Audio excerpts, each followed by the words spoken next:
Welcome into Talk the Dog, the show where we find a bone to pick and a take to give. These are not hot takes. These is dog takes. Can I talk that dog? What's up? You really like that?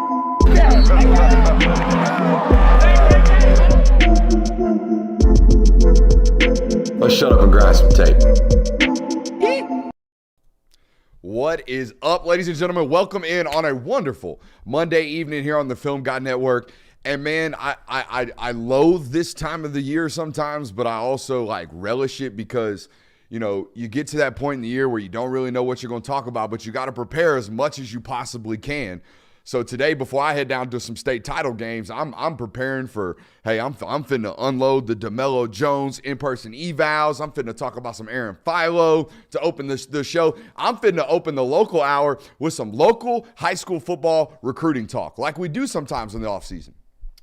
And I get a phone call from a big important phone call that's like, hey, you might want to get off that field. You might want to get off that field and start calling some people because things are happening. Things are really, really happening around one of the biggest names in the 2024 recruiting class. So that's what you're here for today. So we're not going to waste any time on DeMello Jones. We're going to get to it eventually. We're going to open the show with this Dylan Raiola news. Here it is. He is rumored to potentially flip, or maybe it's already even done according to some reporting, potentially flip to Nebraska where his father, Dominic, played. And this is last minute. Obviously been a Georgia commit for a long time after having been an Ohio State commit. And boys, I don't even know where I was going to go with this to open the show because it kind of got sprung on me as I was driving over here. A couple of things. This is what I know about this recruitment. Up until this point was never – it might have been mentioned, but was never primarily talked about NIL. Like, honestly, it was never even mentioned from an intel standpoint. Hey, could it play a role? All this stuff. Never was a factor, if you will, in the Dylan Raiola sweepstakes. In fact, there was a lot of talks at that Elite 11. You know, people start talking, and you're watching all the same quarterbacks, and there was a lot of talk about how Dylan might have sacrificed a lot of money making the decision to go to Georgia because it was about a football thing. All right, so it was that much of not an NIL play. And now the reporting is, and the information that I'm receiving on the way here today is that Nebraska has came in with a all the chips in, okay, kind of NIL approach at this last minute with Dylan Raiola. Now, I want to say this before we get on to anything else. I have checked in with the Dylan Raiola camp, and I'm either being like played dumb, like we're getting a bunch of playing dumb, or this is like out of nowhere, they're playing dumb kind of deal. All right. So the Dylan Raiola camp still like, woo, how about them dogs? Everything else, not sounding great right now. And it is sounding like an NIL-based play. And I want to play this clip for you guys because this was my first thought. Everybody running to the takes. We'll get to the takes in a minute. Everybody's got the hot takes. But if this were to be true, this was the first soundbite I had in my head today. Make no mistake that a good quarterback in the portal costs, $1 million to $1.5 million to $2 million right now. So just on the same page, right? So let's make sure we all understand what's happening. So there's some teams that have $6 or $7 million players playing for them. $1 million to $1.5 million. Okay, 6 or 7 multi-million-dollar players playing for them. I don't know. There's no actual rumors to the numbers. I've just been given like firm belief that this is true in terms of this has been the approach. It sounds like there's been, like I said, a last moment or a last minute kind of push from Nebraska from an NIL standpoint. And I would imagine here's how this works. As a recruit, you go to your coach and you say, hey, or a recruit's camp. However, they got agents at this point. Your agent goes to the coach or whoever goes to the coach or your point of contact says, this is what we've been approached with. Do with that what you will kind of deal. I don't – it's what we're coming to. This is where we're at now in college football. So there you go. Well, especially knowing that Dylan's dad played in the NFL for a long time, so he's very familiar with this business side of things. So this isn't something that this family is unfamiliar with. They know how this business side of football works, and this is kind of what the territory that you've gone into with college football. And this, like something like this, just goes to show you how quickly things can change, how quickly things can turn on their head. Because I mean, Dylan spent the entire season at Georgia games. I mean, if Georgia had a home game, Dylan Raiola was there sitting in the stands. He did go to Nebraska once this season. Okay, can't remember which football game it was. I don't think it was a win, nonetheless, but he was definitely in Nebraska this year at some point. And we haven't brought this up. His uncle Donovan, his dad's brother, is on the staff. He's the offensive line coach, and there is some frivolous reporting that is not frivolous. There is some captions and some titles on some articles that we were reading and that I sent to you guys in the chat about Donovan Raiola and his recent contract extension at Nebraska. Now, this is what the title of the article reads, and this is why, guys, y'all understand by now, we read round here. All right, so I'm going to do some reading to you, but I don't love what's happening right here because it got thrown into the mentions and everybody's running with this one. It does look flaky off this title. Quote, Donovan Raiola, who is Dylan's uncle, got 53% pay raise, extra year on Nebraska contract. Now, that article was released 3 days ago and was updated an hour ago. So that look off rip, very, very fishy. Now, you scroll down on this article, all right, which is over and available on Omaha World Herald. Shouts out, modern journalism. Okay, this is by Sam McEwen. All right, down in the bottom of this article, you will find out that it's actually just a contract extension that matches Donovan Raiola's contract to the rest of the assistants on staff. However, he did get a $175,000 bonus within the last, quote, calendar year. So do with that what you will. It sounds to me like it was some matching going on, not some frivolous back channel, hey, or Unks just got a raise. But I know a lot of people are doing that. I just want to stop that right there because it looks like it's just fair game. It's just like a regular contract extension. It is funny, though, that they worded it the way that they did for the headline. That's why. I think that's why the article was updated. That's what I'm saying. I brought this to the attention of the audience because I wanted to talk about how they framed the article. For lack of a better term, I think that's kind of horseshit because it makes it seem like they just paid this dude at a very, very convenient time when in reality, he just got matched with the rest of his colleagues at the university.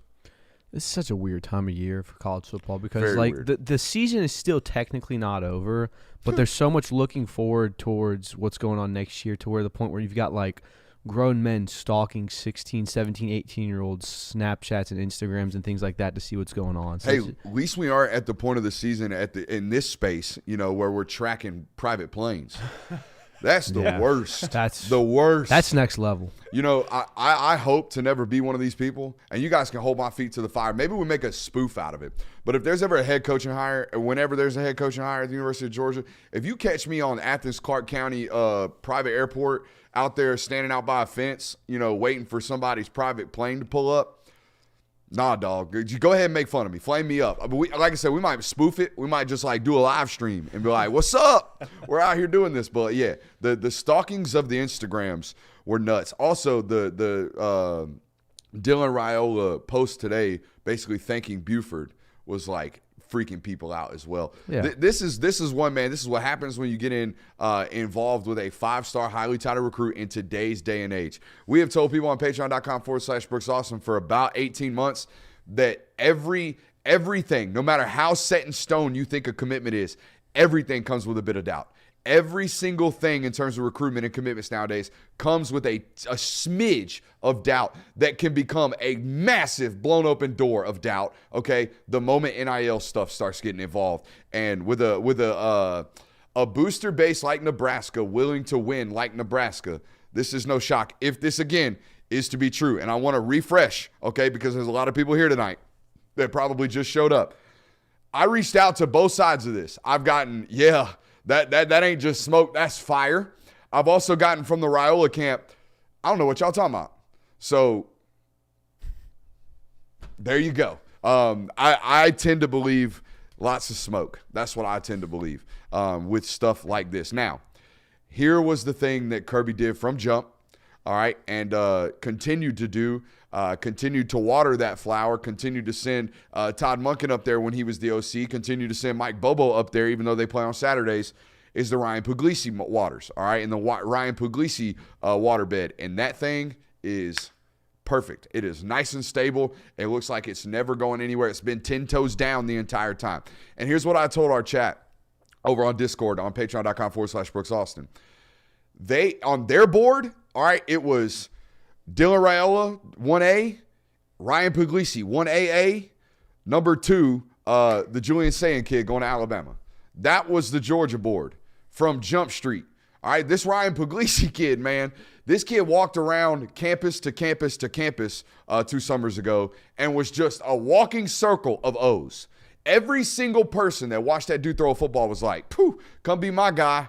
We'll greenlight you right now." Whether it's Alabama, Georgia, Clemson, whoever, you are greenlit everywhere you go from just putting on a show in shorts and a t-shirt. This dude is extremely talented, and he's never once wavered from the idea that A, he's going to be a Georgia Bulldog, and B, by God, if I got to win it and if I got to go in there and fight for my job over some number 1 ranked quarterback or 5-star, it doesn't matter. I'm going to do it anyways.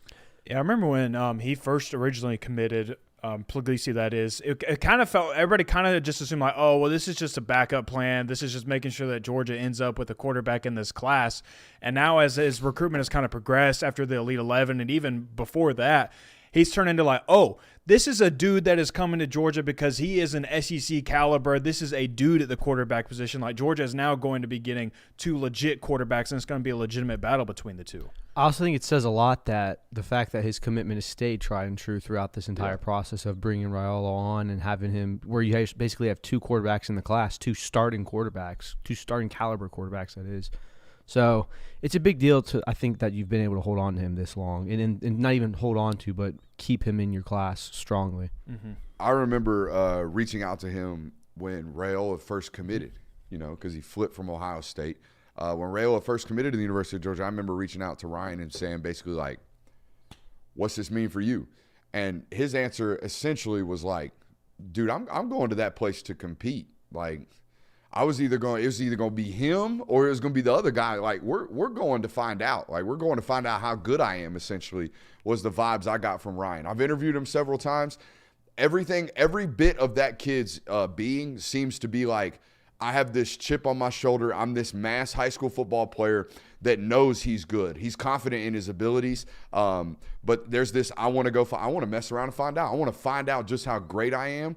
And the only place to do that is the greatest place or the most competitive place in college football right there, and that's the University of Georgia. At that specific position, you could say Ohio State, you could say Alabama.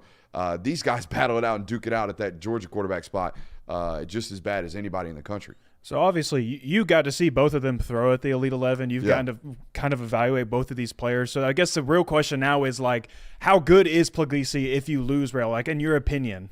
All right, so when we separate this into a variety of different conversations, we're seeing them in shorts and t-shirts. Okay, I'll evaluate Dylan. I don't want to do better or worse. Okay, I want to tell you what I think about each individual player. All right, let's start with Dylan. I think Dylan throws with a tremendous amount of touch and finesse. Okay, there's not a single ball that he throws where you're like, damn, that ball really arrived like violently. And you see that in the limited amount of drops that his receivers have, okay? He's also done a tremendous job of protecting the football since coming to the state of Georgia. I think 31 passing touchdowns, 0 interceptions. So you do that in 7A football. By the way, with that offensive line, you're doing something. You can protect the football. Also, this wasn't, all right, check with me. Let's look at the sideline. Yellow 5. You know what I mean? It wasn't that. This was, all right, I'm going to walk to the line of scrimmage. I'm controlling Mike IDs. I'm flipping run games. I'm flipping tight ends. We're going to roll with motion. We're going to hang out all the pass protections on my shoulders. This was everything from a standpoint of Dylan, like neck up, being able to control absolutely everything. And by the way, from Jump Street, the moment he showed up at Buford, it was like, here's the whole playbook. How fast can you learn it? How fast can you take over everything? I don't know, 3 weeks. Okay, it was immediately. So his processor, really, really high level. All right.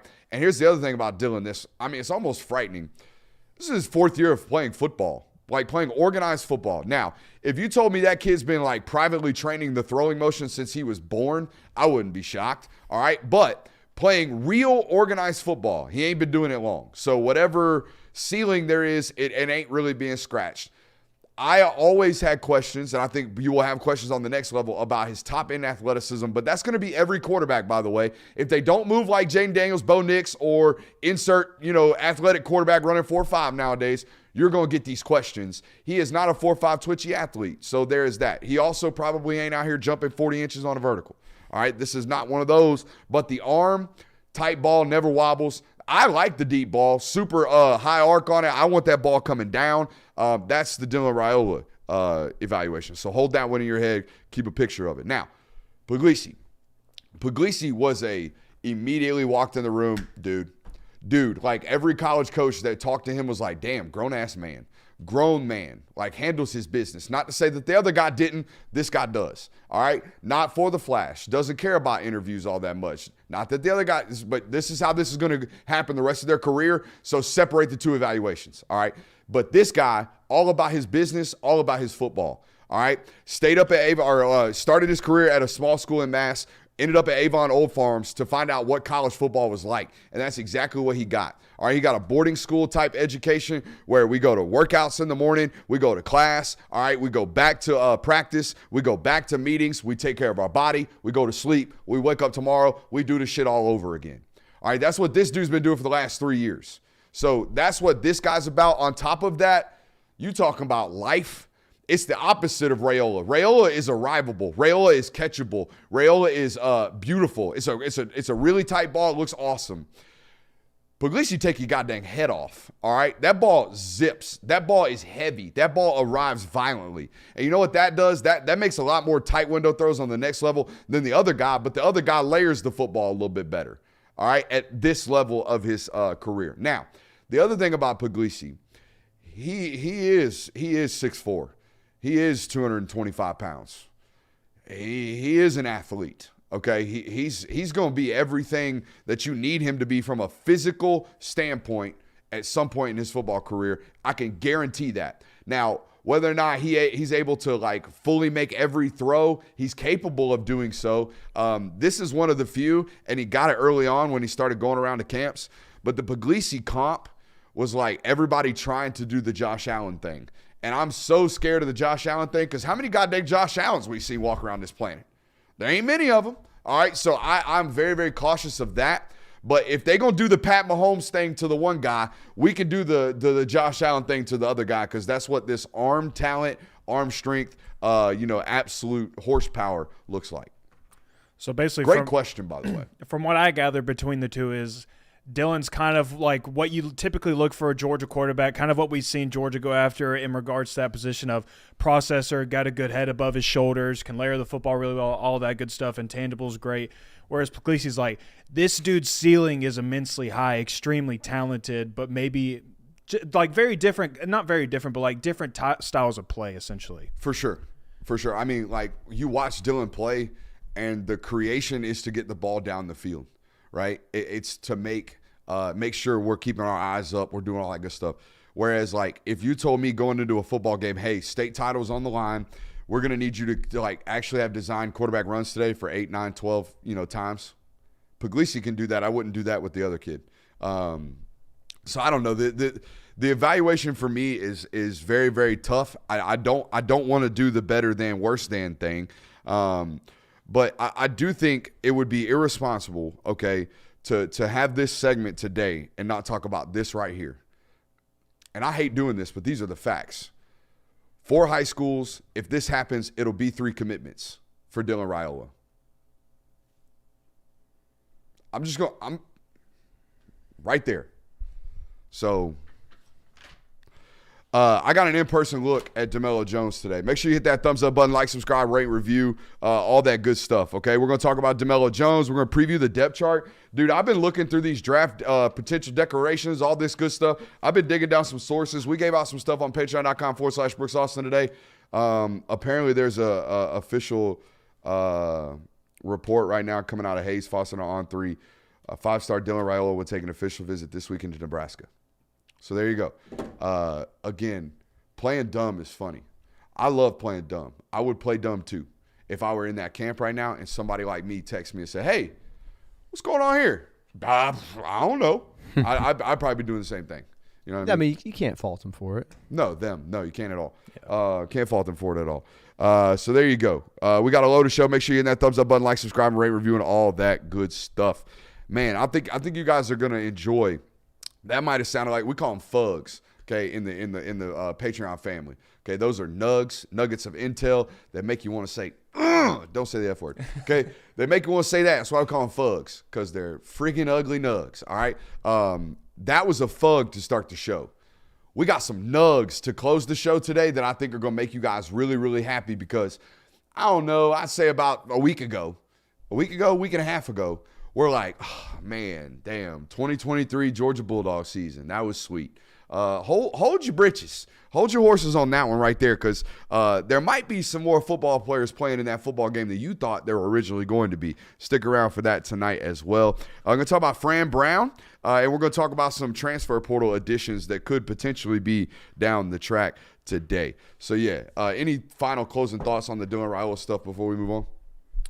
I mean, is what it is at this point. If he goes, then he goes, but it's also why you had 2 quarterbacks in this class to begin with. At least you have a Puglisi in your class, and now you're not left stranded right before early signing day, kind of scrambling like, oh, crap, what do we do now? Bro, you've read social media.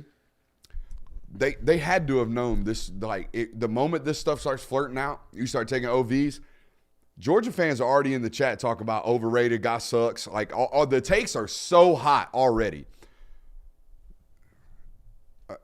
Right? Like, it just they had to know that this was going to be the reaction. Like, it's always going to be assumed that this is happening. So, Georgia fans have acted like it. I don't think it to be 100% solid, but it is what it is. My question is, does this have any correlation whatsoever with what Carson Beck is doing? Because you'd have to imagine that if Carson Beck would be coming back for that extra year, would that hinder his decision at all? I don't think there's any, like, Carson, Dylan. I don't think there's any connections there.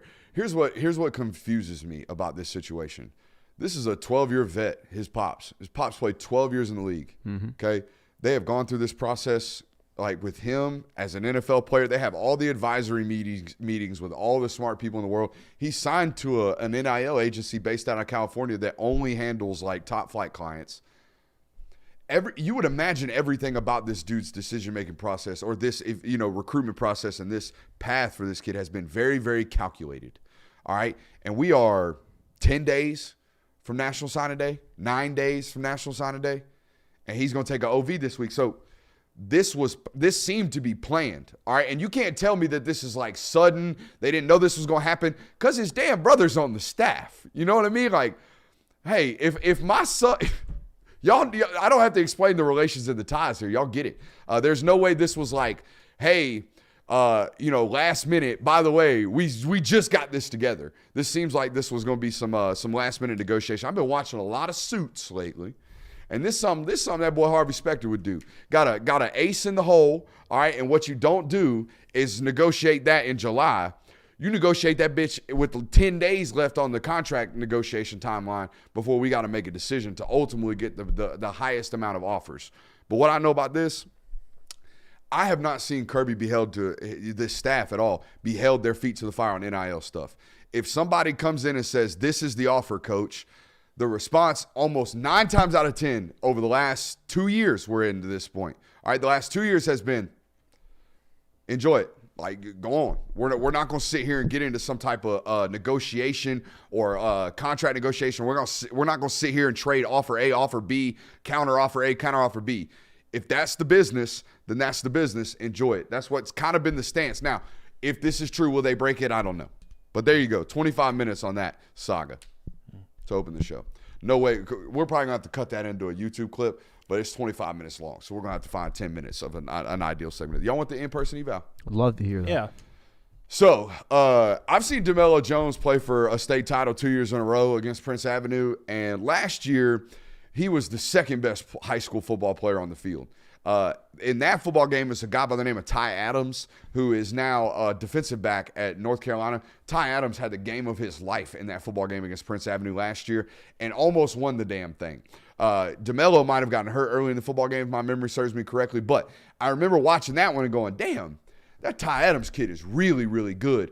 But if they could ever figure out how to get DeMello the ball, he would be really great. Oh, and he kind of does a great job playing defensive back as well because he's 6'2", 180 pounds, and moves like a deer. So there's that. But I wanted to see him this year, and I've been seeing guys like Jet. I know the guy Jet May, the homie Jet May, seen him multiple times this year. I've seen some competitors put out some stuff on social media that I have noticed and said, ooh, DeMelo has gotten noticeably bigger, okay, noticeably larger. The frame has started to fill out. That's good news. Also, playing like a bit more of an alpha. So I was very curious to go see him today.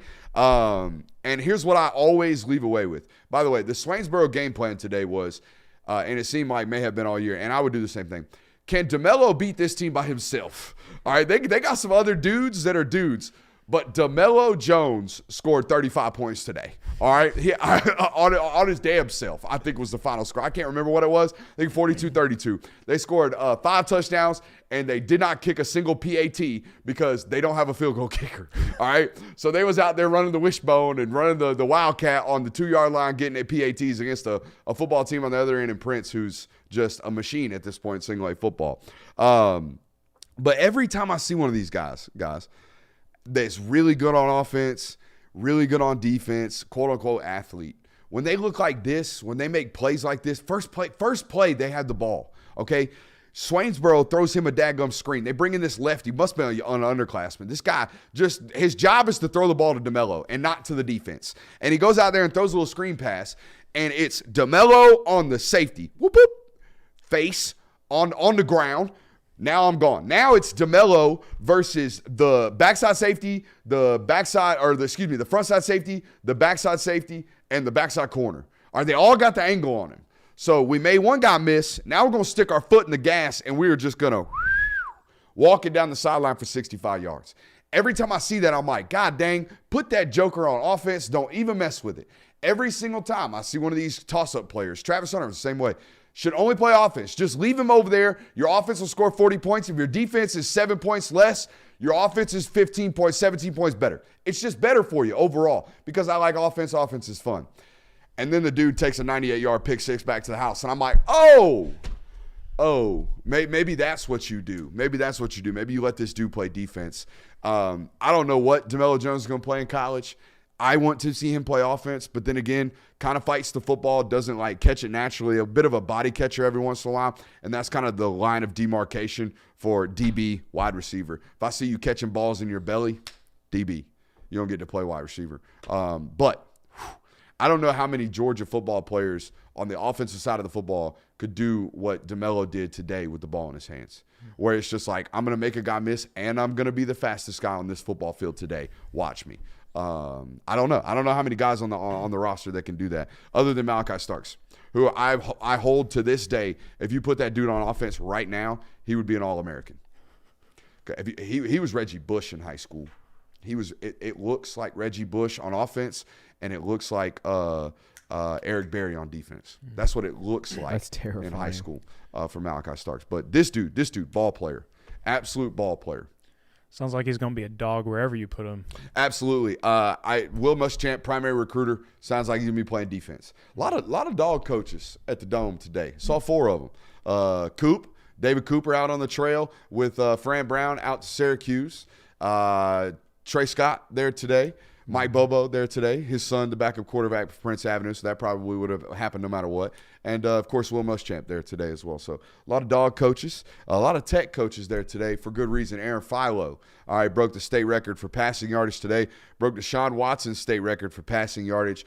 Tied Trevor Lawrence's career touchdown records. He's gone 4 for 4 for 4. All right, you go over 4,000 yards passing in each individual year for 4 straight years as a starter. You can break the state record too. And that's what he did today. Huh? That's all you have to do? That's all you got to do. You got to go 4,000 yards 4 years in a row. That's it. A little bit over. He needed so fun fact, this is crazy about single A high school football.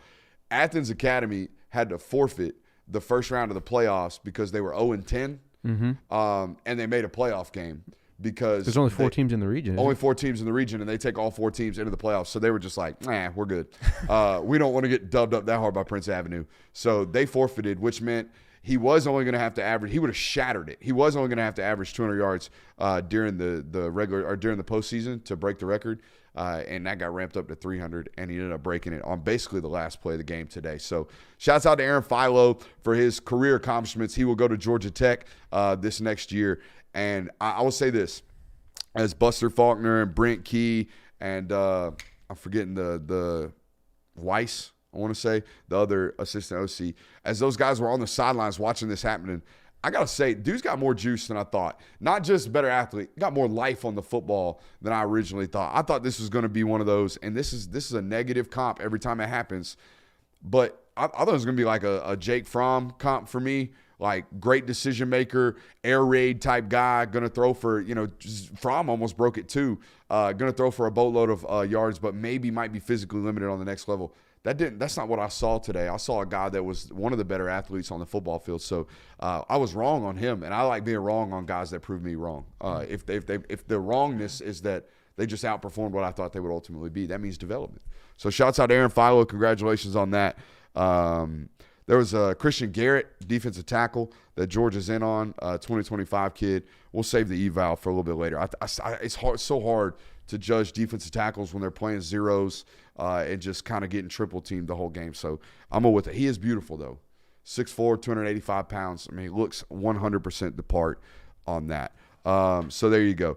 Do you want this transfer portal update, or do we want to get in this draft intel? Because let's go to the portal update first. Right. It was kind of a quiet day, relatively speaking. Yeah, wasn't so just running it down right here. Jared Zirkle, Jackson Meeks, Brock Vandegrift, C.J. Madden, Jackson Meeks, Jonathan Jefferson, Darius Smith, Nyland Green, Makai Muse, E.J. Lightsey, Austin Blasky, Alu Ba, and that is that. Yazid Haynes. So that one was left off my list today. So there you go. Those are the players in the transfer portal off the rip. And I want to go through this. Okay, I got some questions for you guys, like this one. Who's the biggest loss so far in the transfer portal? To me, I think it might be Haynes, in my opinion. Yeah, I think so. Just because I think there was a lot of excitement around that wide receiver class last year. You had some good players. I mean, you got to see a little bit of Anthony Evans in the SEC championship game. I know Yazid only had one reception for 20 yards this season, but I feel like that kind of felt like a stepping point, a step forward for Brian McClendon in the wide receiver room, and it felt like Yazid Haynes might be one of those guys that ends up being a major contributor for you. So losing him, to me, that to me feels like the biggest blow. A lot of good early buzz out of the Yazid Haynes camp when he first got to the University of Georgia. So, which is the case for a lot of young freshmen, and sometimes it doesn't pan out, sometimes it does. What do you got? My gut's just saying it's Xavier Sorey, just because of the experience he would have had at the linebacker position. I mean, you would have to assume that had he stayed this year, he would have gotten some run just because of how experienced he is and how Kirby tends to prefer guys who have been in the system a long time, guys who have had live reps, as though he might not have had as many as he wanted to. I think that would have been a big loss. That is a big loss. I'm going way off the board here because I would imagine with a first-round draft grade, let's just assume Amarius Mims is going to the NFL draft. Right? Let's just assume that. That kind of makes Austin Blasky really, really important, okay? Because Xavier Truss, I would imagine, used up his super senior year last year or retro senior year last year. Either way, there's some questions about whether or not he's coming back. We haven't gotten any finality on that, which thanks to the additional COVID year, I think we're going to have this hangover for like 2026. We're going to be sitting here going, does he have a year? Does he? Will they take it? Will they give it to him? Is he going to have to go somewhere else? What's happening here? We're going to have to do that over and over again, and Xavier Truss is a prime example of that. But nonetheless, Austin Blasky was, if nothing else, okay, a safety blanket for all 5 spots. All 5. All right, what happens if Jared Wilson gets hurt next year? That's a great question. What happens if Jared Wilson gets hurt next year? Because I don't know who all has trained. Is Drew Bobo going to go out there and take snaps as center? I don't think so. All right, so that to me was like a, hey, yo, that guy's going somewhere to start, and that's what it was. That kid is going somewhere to start. All right, it will be a Power 5 school as well. Very versatile, 5-way or 5-spot guy that's really, really talented as well. So I think that's it's a painful loss from a depth standpoint, and they prioritize that position. If you look at it, they have more plus numbers at that spot when they travel than anywhere else. All right, so that's for me. Who was the closest to starting? Read the list again, just so I get a refresher. All right, Zirkle, Meeks, Vandegrift, Jonathan Jefferson, Darius Smith, Nyland Green, Mekhi Muse, E.J. Lightsey, Austin Blasky, Alu Ba, and Yazeed Haynes. I think it's pretty easy if you pay attention. It's kind of hard to know too because we don't exactly know what the roster is going to be next year. I mean, we saw Jackson Meeks get run this year. I think he was very close to being a starter. It was Mekhi Muse. Well, I didn't. Well, he was already playing, so I didn't know if. Yeah, but not starting. Yeah. Right, but you with the questions and still up in the air about Ladd, you don't know what's happening there. Mm-hmm. He is already a starter on special teams, but had he stuck around, you would imagine he's an injury away to again, still up in the air about Dominic Lovett. Don't know what's happening at the slot. All I'm saying is I think he was really, really close to maybe cracking the starting lineup and getting off of what we would presume to still be a preferred walk-on. I mean, you could say Brock Vandagriff is a Carson Beck decision away from being your QB1. So I would say that Saw him today. Vandagriff? Yeah, he was on the sideline of the state championship game. Yeah. Oh, that makes sense. Yeah, good dude. Always been a great guy to cover. Handled it professionally the whole entire time. So, yeah. No, I'm with y'all. I think Muse was close, Meeks was close, and yeah. Did you have one? I just said Vandagriff. Hey, my bad. You just talked about it. ADD, lack of retention rate sometimes in my head, and I'm always moving on to the next thing. You guys know the deal. Who is going to be the success story out of this list group of guys right here? All right, and this qualification for those listening to the chat right here. This is the guy that leaves Georgia, that didn't get a chance at Georgia, that's going to go on and have one of those like, damn, that guy actually had a really good career after his time at Georgia. My initial gut feeling was Mekhi Muse was going to be, because he's going to be your special teams guy wherever he goes, and he's a very good threat in the slot. And I think his height at some point is an advantage, especially in screen games and things such as that, just because of the way he can shift through players and such. So I think Mekhi Muse can go on and have a very successful career wherever. Cool. I mean, Muse was already having success in the SEC, and assuming that he doesn't stick around in the SEC, he does end up somewhere outside of that. I mean, he's going to have success in that conference too. So that's a good pull right there. Vandagriff would be one, of course, because Kentucky, they've been able to work in transfer portal quarterbacks. We've seen them be able to have success with situations like that. Those would be the top two choices, in my opinion. How about John Jefferson going over to SMU? Who was the other? Was it Clay Webb that went to SMU? No, he went to Jacksonville State and wound up being a daggone D1AA All-American this year. Hey, Shout Clay out. Webb, give him 3.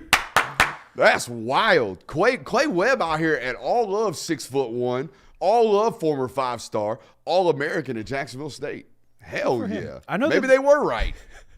I know that there was a player that did go to SMU, though, from Georgia. I can't remember if it was last year or 2 years ago. I think you're remembering a guy by the name of Bill Norton going to Arizona. Similar color schemes? Similar color schemes. I know for a fact there was someone else that went to SMU. I think it's an offensive lineman. I know it's – Oh, no. Oh, it was a defensive lineman.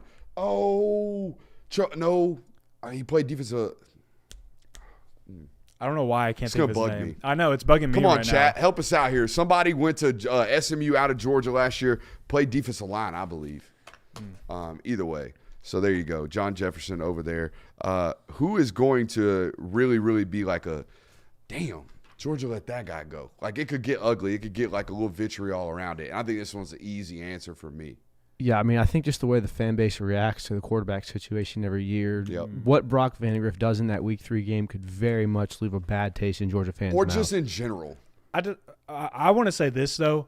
I think it's the wide receivers every single time. I mean, heck, Matt Landers, for the amount of times that fans heard about him during the offseason, only for him not to show up during the season, to then go to North Texas and then go play Toledo and then go and ball out at Arkansas and make himself dang near an NFL draft selection. And I think, we've just seen it also with other Georgia wide receivers that transfer.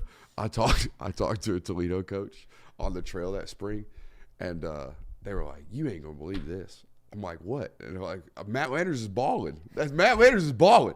And here's the other thing you're not gonna believe, Coach. We ain't gonna keep him because the SEC's gonna poach him. And I'm like, "Matt Landers? Yeah, Matt Landers. Damn, never give up on kids. Never give up on kids." Matt Landers panned out. Owen Condon. That's who it was. There you go. Thank you, Texas chat. kid, I believe. So thank you, chat. Shouts out to the chat. It's always the quarterback, right? You're right. And sometimes it is the wide receivers, so that's a good call. The A.D. Mitchell stuff stings, but it doesn't sting from an ugly standpoint. Yeah. It stings from that guy was really, really good standpoint. Mm-hmm. The Jermaine Burton stuff is always left a bad taste in your mouth. It always will. I think Alabama fans have a bad taste, though. Is A.D. Mitchell the most graceful transfer of the Kirby Smart era? Latavius Burnett, Arkansas. That's a good one. But I mean, like, all respect for Latavius. I would say Otis Reese, but there was some claims there for a while that he made about Kirby Smart that were inflammatory. But even like A.D. Mitchell has had like tons of success with Texas. I mean, their playoff team this year, Georgia's not. So, from an individual standpoint, and dog fans still loving you, you know, like there's Georgia fans that are rooting for Texas to win the Natty just because of A.D. Mitchell. That's wild. That is wild. I think to answer the final one, the ugly one, if it gets ugly, in my opinion, it's always the quarterback. Yeah. Mm-hmm. It's not even going to take a ball in performance. Look, half of this fan base, the moment Brock Vandagriff has a 65-yard touchdown run, which is going to happen, I'm telling you right now, the moment it happens, Georgia fans are going to lose their goddamn mind because ain't nothing better than fun. And that sure as shit is fun. It's going to be fun to watch Brock Vandagriff play next year. Now, methodical and boring oftentimes wins at a higher rate than fun because fun gets you in trouble every once in a while. So there you go. That is my thoughts on that. Hey, a lot of people in the show tonight. If you're new to us, we talk college football every Monday through Thursday, 8 o'clock through 10 o'clock. Make sure you're subscribing, hitting that thumbs up button, all that good stuff. We are actually available on podcasts as well. So if you don't, if you missed a portion of tonight's broadcast, it will be made available, however, wherever you get your podcast. Also want to take a quick second to give a shout out to our friends over at Prize Picks. We are supported by those guys over here. So all the content that we've been doing this year, which has been 8 hours a week, since August 7th, all of this has been made available, first of all, by you guys, but also by Prize Picks. PrizePicks.com. Use promo code Brooks. You'll get a 100% deposit match today. What does that mean? You put up to $100, you get $100 back immediately, only using promo code Brooks. Also want to give a quick shout out to our friends over at the Athletic Collection. All these posters you see around the studio today can and will be made available over on the Athletic Collection. The link to that is in the description of this video. There is no promo code there, guys. There's no percentage off for y'all. What that is an opportunity to support these football players, in an NIL venture. Those are NIL affiliated companies, or a company, and a portion of those revenues will go directly into the pockets of those players. And gentlemen, we've had a lot of discussions on this channel about NIL versus NFL, NIL this, NIL that, NFL this, NFL that. There are a bunch of NFL draft decisions that we ain't heard shit about. Not jack shit, okay? Part of this being because let's just put it this way. Brock Bowers was all up and down the country last week with awards. Same thing for Ladd McConkey. Same thing for Cedric Van Pran. Same thing for all of your assistant coaches. Same thing for a lot of this roster. A lot of this roster was traveling all around the country this past week, getting notarized for their efforts, getting notarized for their accomplishments on the football field, So there has been a delay in the process, just off rip. There is also a delay in the process because you're Georgia, and Georgia is far more methodical and far more thick with regards to their processes on this stuff than any other school in the country. Also, you're Georgia. And what that means is it's really, really hard to leave the University of Georgia, I have found, since covering this football team, particularly when they're winning like this, Guys, I don't want to hype this up, and we were talking about it pre-show. I didn't even know how to talk about this tonight because I don't want to set any expectations for something that might not deliver. But with every growing day that we go, and there's no draft declarations, there's no draft decisions, there's no abundance, there's no drastic departure from this roster. Every single day we go by, I'm closer to telling everybody that trusts me and listens to me, y'all might get way more people back to your football team than you ever dreamed you would after 2 national titles and losing a potential shot at a 3rd one. For real. All right. And I just want to go through it. We can, without any type of major speculation, we can just do it this way. Cedric Van Pran Granger has accepted an invite to the Senior Bowl, but that is a football player that in every other university at that situation, having played 41 or 42 at this point, 42 consecutive starts in the SEC, at 9 out of 7 programs, that dude's opting out of that football game. I can tell you right now, he's played. He's going to play in the Orange Bowl. Okay? Kendall Milton is playing in the Orange Bowl. We don't know what he's going to do at the NFL draft, all right? Dejon Edwards, same thing, playing in the Orange Bowl. Carson Beck, we don't know what he's going to do, playing in the Orange Bowl. We know that. We know that. I can tell you that right now. Tyke Smith, don't know what he's going to do, playing in the Orange Bowl. Tay Ratledge, don't know what he's going to do. If he's healthy, playing in the Orange Bowl. Nazir Stackhouse, Warren Brinson, don't know what they're doing. I'm going to tell you right now, playing in the Orange Bowl. Y'all get the point? Because there is a lot of football players that a lot of people thought were going to be opting out of this football game that we don't know about. Like, for example, we haven't heard nothing about Brock Bowers and Amarius Mims opting out. I'm not saying that they won't. I'm not saying that they're not first-round draft picks. I'm not saying that they won't be in this year's NFL draft. I'm just telling you we're 10 days out from them losing their last football game, and everybody telling me they ain't playing in an Orange Bowl that's quote-unquote meaningless, but yet we ain't got a decision. I told you part of that is because of all the traveling, but we ain't heard nothing.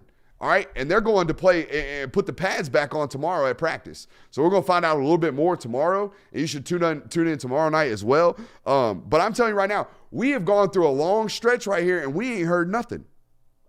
Kamari Lassiter probably going to play in the Orange Bowl. Okay, absurd. Javon Bullard probably going to play in the Orange Bowl.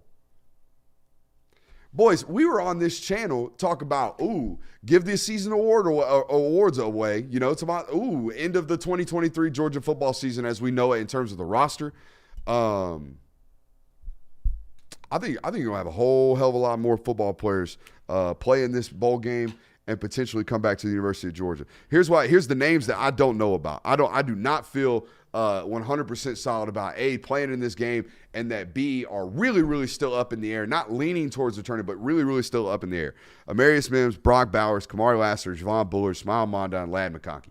Those are the names right now, looking at the roster, where I'm like, man, I don't know if those guys are coming back. I don't know if they're going to play in the Orange Bowl. Everybody else, Ra Thomas, Dominic Lovett, going to play in the Orange Bowl. Pretty sure going to be back next year. Like a lot of roster retention that I don't think a lot of people, our show included, expected from the NFL draft perspective.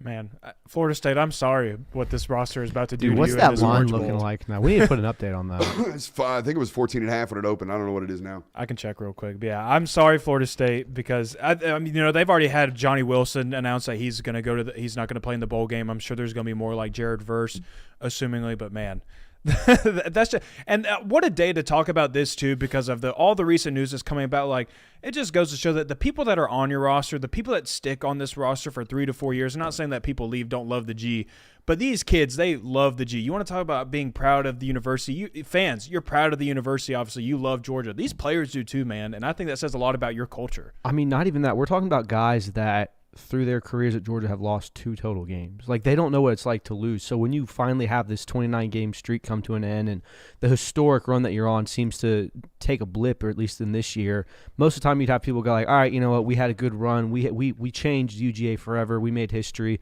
I'm ready to move on with my career. And they're still not doing that, it seems like. Or they're still hesitant to do that at Bullard least. said exactly that on the Players Lounge this week. He said he forgot how to lose. He forgot what he said, I ain't even going to lie. I completely forgot what it feels like to lose. And look, man, like everybody I know around these guys are like, they don't want to talk about it. They do not want to think about it. So we're really gonna find out tomorrow who's out at practice. And it was one thing when like Nick Chubb and Sony Now Michel. that I said that, all the information is going to be with him. Like when Nick Chubb and Sony Michel and all those guys in 2017 said that they were going to run it back because they're like, oh, well, they want to end the national title drought. They want to go do it once and for all and be the ones to claim that and say, like, we were the reason why this 40-plus streak, whatever, ended. And then the same thing when all the players came. I mean, in 2021, I think it's forgotten that there was a lot of players that came back that year. Like Jordan Davis came back all of a sudden. There was still quite a few players that could have easily went to the NFL but decided to run it back. But this class specifically, because they've already won 2 national titles and they were on a 29-game win streak, you would think, oh, well, that certainly makes that decision a little bit easier, you would come to think. But now that you lost, maybe the SEC championship game loss was like a blessing in disguise almost. Well, some.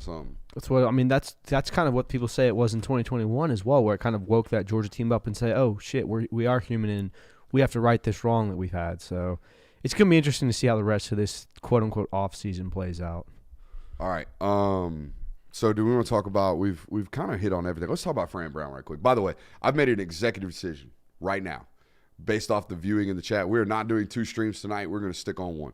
Okay, we're going to roll this in. So if you're with us, you ain't got to go nowhere. You're going to stay right here. We're going to ramp this number up. We have over 730 people watching right now, trying to push that up to 1,000. If we can break 1,000 on the stream, I'm going to feel really, really happy. Not like that's going to be a milestone for us. Oh, you got even more incentive than that. I mean, they do a good enough job of supporting us. I ain't got to put no cheese in front of these rats' faces. They know what to do.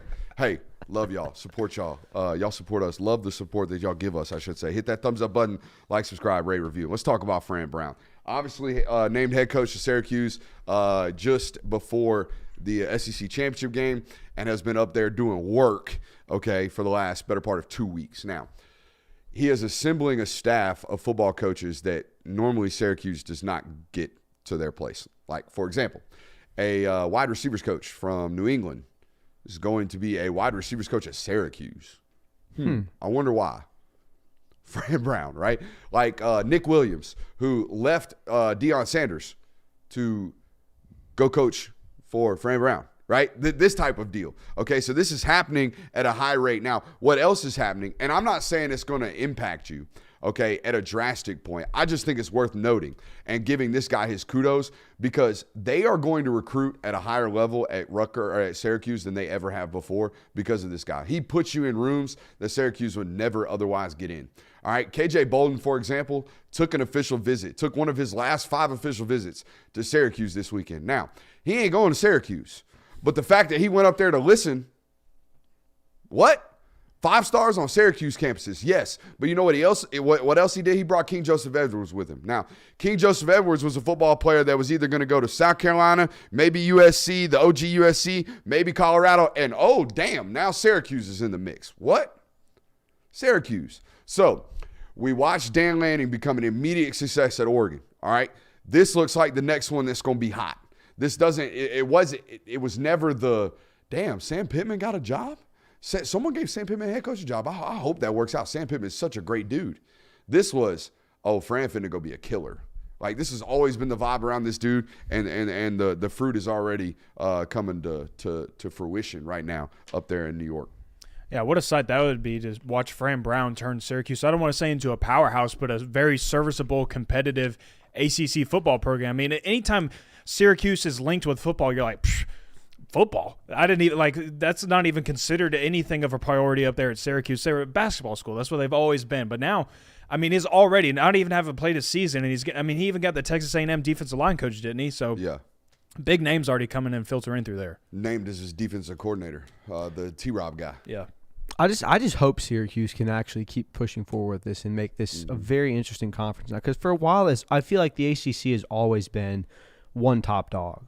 Where it's either been Clemson or it was Florida State before that. It's Florida State now again, it seems. But there's never been like a real 1A, 1B where you can really compete with that. So it'd be very fun to watch if Fran Brown can turn that. You know who this really hurts? This really hurts all those Big Ten schools that recruit that Northeast region a ton. Because you know who's going to be camped out at Bergen Catholic now? Fran Brown in Syracuse. You know who's going to be camped out at the DMV now? You know, Fran Brown in Syracuse. So, and you can already guarantee that New York State is locked up. Not that that's like some, powerhouse college football breeding ground, but nonetheless. I did think it was interesting that all those draft decision guys are still up in the air. I didn't mention it, so I want to circle back to it now. Last offseason, we saw Kirby keep guys out of the portal that should have, they ended up going this year. Like guys like Xavier Sori. You stuck around for another year. Wow. Nyland Green, they kept you around for a whole nother year, right? There's like all up and down the roster where it's like, damn, Georgia's retention rates right now are really, really high.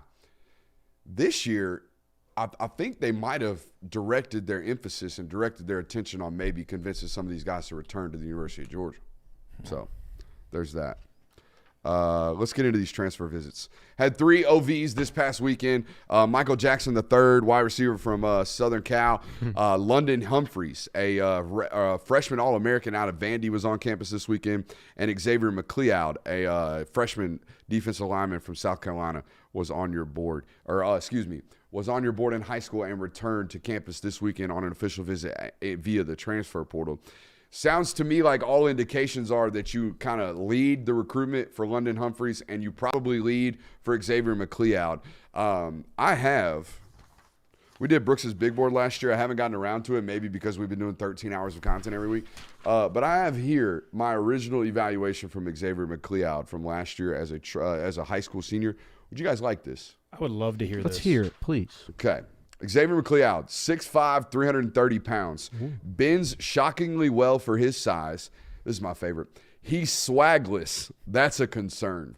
Goofy athlete for sure, but has some juice. I'm talking about generic NCAA 14 stock swag. I'm talking about low ankle socks, low cleats, no gloves, no tape, no back pad, no ankle spat, no nothing. This is straight generic brand walk out, beat your ass football player, which is cool. But I don't know of an All-American or an All-Pro that's out here and you like, damn, your drip is ugh. Not that that's like the final finality. But I ain't try to find me an elite all-pro that has zero drip. Oh, who was that cornerback for a while? And he was on the Ravens for a while. I'll come back to it. You got one? There's got to be some dude from Iowa. Okay, so yeah, that's where we go. Normally, we go that route. It's got to be somebody named Johnny. We go that route every single time. But Xavier McLeod, swagless. Yeah, it was Marcus Peters. Okay. Marcus Peters, notorious for not even wearing socks. I love that. So Marcus Peters swag. That's what we got going on with Xavier McLeod. Let's actually get into the real evaluation. What? Just look at pictures of it. So his name is McLeod. McLeod. It's not McLeod? I don't know. It's spelled McLeod. Is it spelled McLeod? I've been saying McLeod. I don't know, but you might. Right, it's McLeod. I don't know. We'll go McLeod. I have no Y'all idea. know how my brain works. No. I've been bullard. I was trusting you. I was just making sure Don't that I was ever going to do that with names. Ever. Well, I just with names? Hell no. Anyways, let's get to the actual evaluation. Get off / quickness. Now, this is out of a scale for a nose tackle. I gave him a 4.0 out of 5. All right, hands. I didn't think he hand fought very well. I gave him a 3.0. Now, strength at the point, didn't think he was like just crazy. This dude's 330 pounds strong, like some of the other guys on tape for the last couple of years. I gave him a 3.8. Athleticism, I thought this guy was freaky athletic for his weight. 4.5 on a scale of 0 to 5. Readiness, thought he was going to be okay. Like year 2, probably going to be a dude on the SEC level. I gave his frame a 4.0 and his ceiling, which we weigh twice on the big board scale, at a 4.65. He came out at a 4.02. Now, the nose tackle, and y'all were content on taking 2 last year. You recruited 3. Sadir Mitchell, Jaw Jarrett, Xavier McLeod. Y'all were content on taking 2 of them. Once Sadir Mitchell committed to Texas very early on, you were probably going to try to take 2 of them. McLeod ended up at South Carolina, where he played high school football, played a couple of games, then chose to ask for his red shirt. South Carolina didn't give it to him. They just told him he was dismissed from the program. So, shouts out Shane Beamer, giving the feet for free. That's what I was going to ask, because I know he didn't play a whole lot at South Carolina. But well, the dad went on social media and said, like, we asked for our redshirt papers. We told him we were going to hit the portal. They didn't give it to us. Well, when we asked, they basically dismissed our son from the football program. So lovely. Does that count as a year of eligibility then? No, as long as you don't play 4 games or more than 4 games. Used to, when I was in college, if you took a single solitary snap, done. Whole year cooked. So much so that when we were up my redshirt freshman year, big, the rare few times we were, I put my helmet I was like, ain't happening to me, dog. I'm getting my NBA on your money. So shouts out. But no, the Xavier McLeod, the funky athlete. Y'all ever met one of these? Yeah. Y'all met one of these funky athletes that's just like, how? What? Yep. That dude ain't supposed to do that. Like, if you look at this dude's high school tape, you're like, man, he is stiff. He is goofy. And then you're like, whoa, he's how big? That kind of thing. So goofy athlete on this guy. I like goofy athletes. You know who else was goofy athlete? Who? Jordan Davis. Oh. Jordan Davis, still to this day, it don't look good when he runs, but you are mystified how far and how much ground he covers at the size he is. So there you go. Any other thoughts on the local hour before we toss into our national show? Any update on Trevor Etienne? Oh, yes. So the ETN stuff. look like as soon as we opened conversations the other day about some it's tampering season versus it's portal season. Okay, it seems like the Etienne stuff was kind of rumored to be potentially a thing about a month ago, maybe 3 weeks ago, maybe 2 weeks ago. And then as soon as it happened that he was in the portal, everybody that knew anything, like myself, linked him directly to Georgia because, like I said, the tea leaves from this started leaking out in our area about 3 weeks ago. So that being said, it sounded like early on, like within the last week, sounded like negotiations weren't going great from the Georgia and Etienne standpoint. And now it sounds like they may have found each other back in the middle. I don't know, but that one's very fluid. I will tell you that, not to spoil announcements, but it seems like the other two you're in so heavy far lead. That being said, we open the show with it's crazy NIL time right now. Mm-hmm. Crazy NIL time right now. Which I want to say this before we go into the national hour. I talked to several college football coaches on the sideline tonight at that high school football game. What? I thought you almost let one slip. No. I talked to several college football coaches on the high school sidelines today. I feel so bad for high school football players. I feel so bad for high school football players right now. Good ones. I talked to a mid-major coach today that told me he's got 3 or 4 guys. And some of the smart mid-major coaches are racking up on guys they would otherwise have no ability to sign. So shouts out to you guys that are still recruiting high school football players, but the rest of them are like, why would I ever do that? Look how many kids are in the portal. It's a new one every freaking 5 minutes that I can go like, ooh, I like that guy. I like that guy. I like that guy. So, man, I feel so bad for a really, really talented mid-major caliber high school football player right now because your dream is getting cut down quick. But, hey, here's the good news.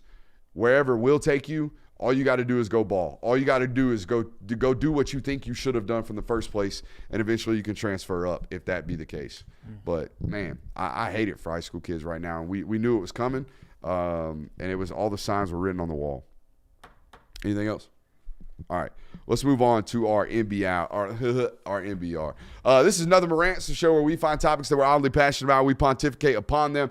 These are not hot takes, but rather takes that we're hot about. For those of you who don't know, that was our local hour. Okay, we just talked for an hour about Georgia college football and football topics. Now we're going to flip over into our national hour. If you are a Georgia fan that listens to anybody nationally, give us an opportunity to be your home for national college football conversation right now. Okay, you've already given me an hour. Give me another one. We will blow your mind. Okay, just stick around with us right now. And this is how I want to start tonight's show on the national hour. Rock fight versus shootout. Again, rock fight versus shootout. A rock fight, y'all know what this is. A rock fight is a slobber knocker. A rock fight is a defensive struggle. A rock fight is good old-fashioned football, the way it was meant to be played. Leather helmets, 9 points, dirt, mud, guts, ass, everywhere. All right, that's the way it was made to play, rock fight.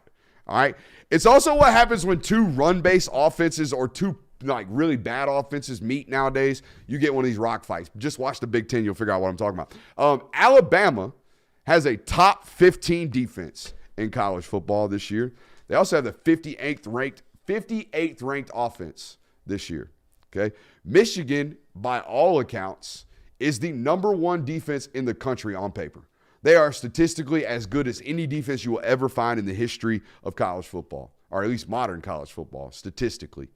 They could be frauds. We don't know, just like they were last year. They are 120th overall in the last 3 games in yards per game. I'm telling you right now, all right, December 11th, we're going to have us a rock fight.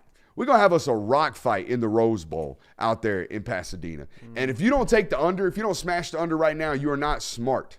Okay, I don't believe you to be smart because these 2 teams are going to bludgeon each other to death. These 2 teams will rush for a combined 70 attempts in this football game, I would imagine. And guess what? Whichever sorry sack manages to rush for at least 3.5 yards per carry, I bet that joker wins the daggum football game. That's what we're setting up for in the Rose Bowl this year. And I don't think, by the way, that team that's going to have the ability to rush the football that successfully, even at that minuscule margin, I don't believe that team to be Michigan. Okay, I believe that team to be Alabama in that football game. Nonetheless, if you told me there was a combined 40 points scored in that football game, I'd tell you I'm taking the under because that one is going to be, like I said, a rock fight. a good old-fashioned football game, or two really mediocre offenses playing two really, really good defenses. Because in reality, that's what it is. A top 60 offense going against one of the nation's worst is Michigan. Michigan is one of the, don't talk about Florida State. Michigan is one of the worst offenses in the sport right now over the last 4 football games. Okay? That's what we got in the Rose Bowl. And then you flip over to the Sugar Bowl, which don't understand why the East Coast teams are going out to the Rose Bowl, but the West Coast and Midwest teams are coming to the Sugar. You can tell me Big Ten alliances, all that good stuff, whatever. But this other one, this Sugar Bowl game, these 2 college football playoff games could not be more different. We got a rock fight in the Rose Bowl. We got a shootout upcoming right now, all right, in the Sugar Bowl, and I'm going to tell you that right now. A shootout is a fun football game. A shootout is an example of 2 explosive or modern offenses duking it out for 4 quarters, putting up points, a game you want to watch. Okay, a game that's fun, a game that we're all going to talk about forever. That's what is on the line in the Sugar Bowl. And it usually comes, the shootout does, because 2 porous defenses meet 2 really, really good offenses. Or 2 really, really good offenses face 1 porous defense and 1 defense that has 1 unique disability, which is Texas's complete inability to stop the explosive pass. Jay Will, I told you, my film told me today, my observations, my watching of football this year told me that Washington is one of the nation's best passing attack explosive offenses. When they put it in the air, they do a great job of doing so explosively. And Texas, despite their ability to really, really hammer down the line of scrimmage and really, really control the run game and really, really on paper look like a great defense, they have a real tendency to let football teams back into football games because they're giving up explosive passes. What did the stats say about that today? The stats said you are exactly right. Texas ranks 96 in the country for passing defense. They're allowing an average of 240 per game. They're 74th for 20-plus yard passing plays allowed with 40 of them, 95th for 30-plus yard passing plays allowed with 21, and 83rd for 40-plus yard passing plays allowed with 10 of them. Washington, on the other hand. Texas, bad pass defense. Washington ranks 2nd for both 20-plus yard and 30-plus yard passing plays on offense this season. They rank 30th for 40-plus yard passing plays, but they're one of the most explosive passing offenses in the entire country. Washington, good pass offense. Shootout in the Sugar Bowl. Can't wait to see it. I cannot wait to see it. The other game, I love physical football. I love all the, this is good defense. This is a defensive struggle. I hate watching it. I can't stand watching 2 constipated offenses figure out who could take a shit on the field first. I hate watching it. So that's what we're going to get in the Rose Bowl. If we get anything other than that, I would be shocked. Would you?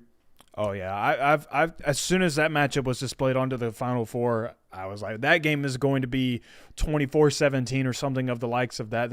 It's just – I mean, Alabama's not the offense that they used to be, and Michigan has continued to be Michigan from the last 3 years, but with a worse offense, actually. I do think there is an avenue where Alabama can put up 30 points in this game and kind of shock Michigan's defense, just take the top off it. Jalen Milroe, being the dual threat that he is, can kind of really move the ball down the field much more effectively. And the fact that Michigan, I don't think, is going to have any success moving the ball. You could see them in some very short field situations. What's the closest thing Michigan's faced to a quarterback like this? Jeff Sims from Nebraska? I'm talking about a guy who can actually run the football, because they're established as this elite run defense. But who in the Big Ten's out here got a quarterback run game that has been installed quite like Alabama's has in critical football games? We watched Jalen Milroe essentially win that football game with his legs on the ground and become Alabama's basically primary ball carrier in short yardage situations. You would imagine they're going to do the same thing against Michigan. I don't think Michigan's faced that at all this year. I could be wrong. Off the top of my head, I can't think of anyone who's done that. Yeah, I can't think of anybody that's as dual threat. Rutgers? Maybe. The Niblet kid? No one with a caliber, style, or skill set that Alabama has. Nobody that's been playing like this. No. So, yeah, like I said, to start that football game, I don't necessarily love Alabama. I don't love Michigan's ability to out-punch and out-bully Alabama and out-rush them in that football game. And we're way early. We're going to do a lot of analysis, maybe even break out some film on these national title games and these college football playoff games. But I don't love going into a football game knowing that we can't do something and picking you to do it, okay? And that being Texas stopping the passing attack, because I did it. I said, I don't know if anybody's going to stop them. And then they got held to a bunch of, pouring down rain, Northwest, ugly-ass offensive performances did Washington. But since then, I mean, they made Oregon pay for it. You know what I mean? They leaned on that ass for 4 quarters. No doubt. All right, Heisman recap. I got some stuff on this. First of all, shouts out to Jaden Daniels. You are the rightful deserving Heisman Trophy winner. You know what? I didn't know if I was going to talk about this. I'm just going off the cuff right here. You know what really bothers me? What? What really bothers me is when people make their – and I don't have a Heisman vote, so this is born slightly out of jealousy. But I really don't like when people make their Heisman votes an ability to make it look at me type deal. And I thought that's what happens sometimes on some of these votes, like J.J. McCarthy getting a first-place vote or Blake Corum getting 3 first-place votes. Did Blake Corum even lead the Big Ten in rushing this year? I don't think so. There's no. Do we see who gets? Do we know who voted for who? No, but I mean, I know of some people that put it out there. Like there was a Georgia reporter that voted for Brock Bowers. Honestly, give me your vote back, dude. It's like I love Brock Bowers. And he's a great football player. The Heisman? It's like the same people that go to SEC media days and vote for Vanderbilt to finish first. Yes. Like what are we doing? Why are we making light of something that is very, very hard to get? Like some people work like 3 or 4 or 5 years before they're ever accepted into any type of these rings. Okay, so yeah, I get very, very frustrated when I see stuff like this. Okay, I see a Georgia voter voting for Brock Bowers to be in the top 3 of the Heisman. It didn't vote to win, but voted top 3.